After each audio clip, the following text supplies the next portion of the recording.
자, 제가 이제 책을 쓰면서 제가 쓴 책에는 실질적으로 국내 ETF 중에서도 그 시장 지수를 추정하는 그 200 상품하고 인버스 상품을 위주로 해서 썼습니다. 왜 그러냐면 선물 옵션을 매매 기준으로 하기 때문에. 그래서 ETF를 갖다 매매하시고자 하시는 분들 중에서 일부 그런 말씀을 하세요.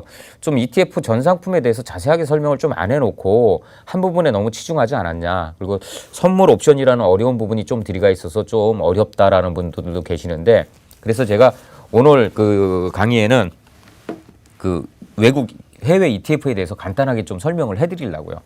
해외 ETF를 갖다가 저 같은 경우는 굳이 이제 매매하려는 구는 하지 않습니다. 뭐 매매를 하면은 S&P 500 정도? 그 정도는 이제 생각을 하고 있는데, 굳이 뭐 해외 ETF를 갖다 매매하느니 그냥 국내 ETF는 낮 시간에 우리 거래 시간에 하는 게 낫지 밤잠 안 자면서 해외 ETF 할 필요 없다고 저는 보는데, 보면은 미국에서 해외에서 가장 큰 ETF 보면은 세 개 회사를 갖다 넘버 3라고 보시면 돼요. 이렇게 블랙록하고 뱅가드하고 그다음에 스테이트 스트리트 해가지고 세 개 회사가 가장 큰 회사 중에 하나인데, 요게 회사명입니다. 운영사명. 그러니까 블랙록이라는 거는 뭐냐 하면 우리나라로 치면은 삼성자산운용, 미래에셋 자산운용, 이런 자산운용사를 얘기하는 거고요.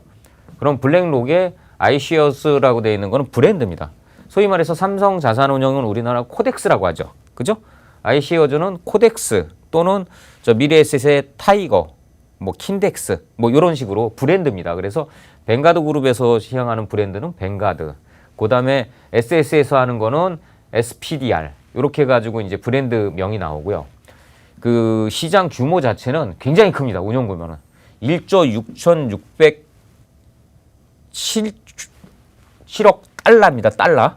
7억 원이 아니라. 그래서 뭐 그 금액 자체는 우리나라 돈으로 치면 상상을 초월할 정도로 자산 운용 규모가 큰 아주 대규모의 회사들입니다. 그래서 보면은 먼저 블랙록을 갖다 보면은 총 자산 운용 규모가 6조 달러 정도 됩니다. 6조 달러. 그리고 전 세계 ETF 시장에서 40% 정도를 점유합니다. 엄청난 규모죠. 전 세계 ETF 시장이 40%를 갖다 점유하면. 그다음에 800개가 넘는 ETF 상품을 판매합니다. 우리나라 전체 16개, 17개 그 자산운용사에서 매매하는 그 만들어낸 ETF가 460개, 70개 요 정도 되는데, 그거에 거의 2배 가까운 숫자를 갖다가 이 블랙록이라는 한 회사가 만들어내서 운영을 합니다. 대표적인 게 뭐냐면 아이시어즈 ETF 중에서 S&P 500을 추정하는 IVV, 요 IVV, TLT, DGRO, 요건 뭐냐 하면 요거는 종목 코드라고 보시면 돼. 우리나라는 종목 코드를 어떻게 줘요? 숫자로 주죠. 숫자로. 근데 미국은 종목 코드를 이렇게 영문 숫자로 줍니다. 영문으로 줍니다. 그래서 S&P 500을 추정하는 이 상품이 대표적인 상품인데, S&P 500을 갖다 추정하는 상품은 여러 회사에서 많이 출시되어 있습니다. 그건 어떻게 이해하시면 되냐면, 우리나라도 코스피 200을 추정하고 있는 상품이 코덱스 200, 타이거 200, 뭐 킨덱스 200 해가지고 여러 회사에서 이제 출시가 됐잖아요. 여기도 역시 마찬가지입니다. 그다음에 장기 국채 ETF, 그다음에 배당 성장주 뭐 이런 것들이 있고요. 그다음에 두 번째 뱅가드 같은 경우는 이제 ETF의 원조라고 보시면 됩니다. 제일 먼저 ETF 상품을 갖다 시작한 자산운용사라고 보시면 되고, 지금 글로벌 2위의 자산운용사고요.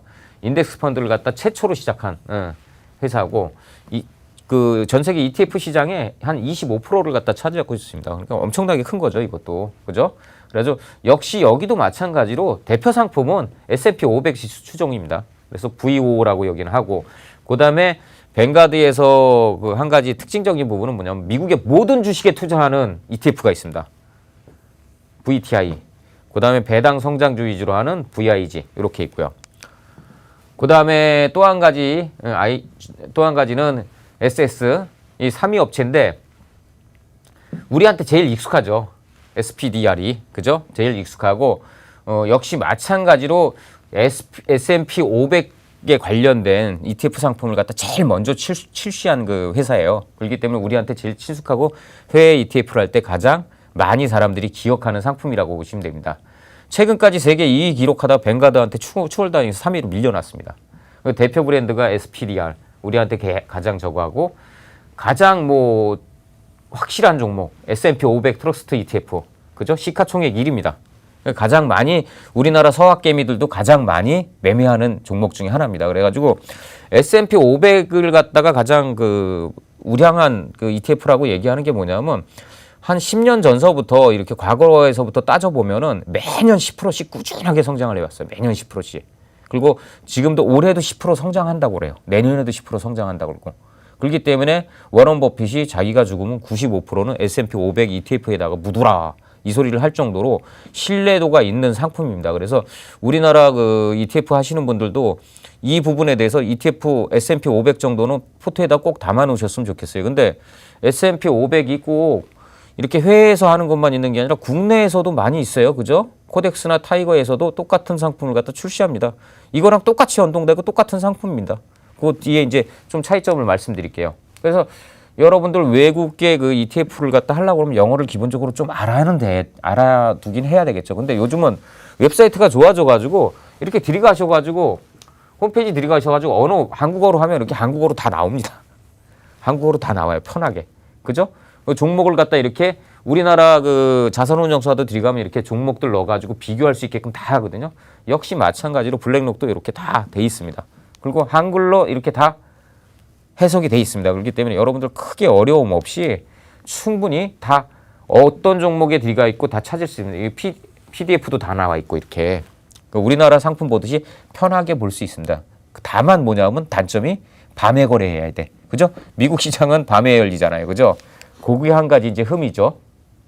그래서 S&P 500이 우리나라하고 뭐 솔직히 말해서 미국하고 똑같이 존재하는데 차이점은 뭐냐면 미국은 현물에다 투자를 하는 거고 우리나라는 S&P 500 퓨처, 다시 말해서 S&P 500 선물에다 투자를 합니다. 그게 차이가 있습니다. 그래서 현물과 선물은 약간의 괴리율이 있죠. 우리나라 선물과 그 코스피 200 선물하고 약간 괴리가 있듯이 그런 거랑 똑같이 보면 되고 그래서 보면 우리나라 ETF는 이 미니에서 그 투자를 합니다. 이렇게. 자, 보시면은 그래서 차이점은 딴 것밖에 없어요. 환전 수수료가 들어가느냐. 우리나라 거 하면 환전 수수료 안 들어가고 미국 거 하면 환전 수수료 들어가고 대신 미국이 운영 수수료는 좀 싸고 우리나라가 좀 비싸고 그래서 거의 또이또이다. 별 차이 없다. 그렇게 생각하시면 되고 자, 요번 강의 간략하게 이렇게 끝내고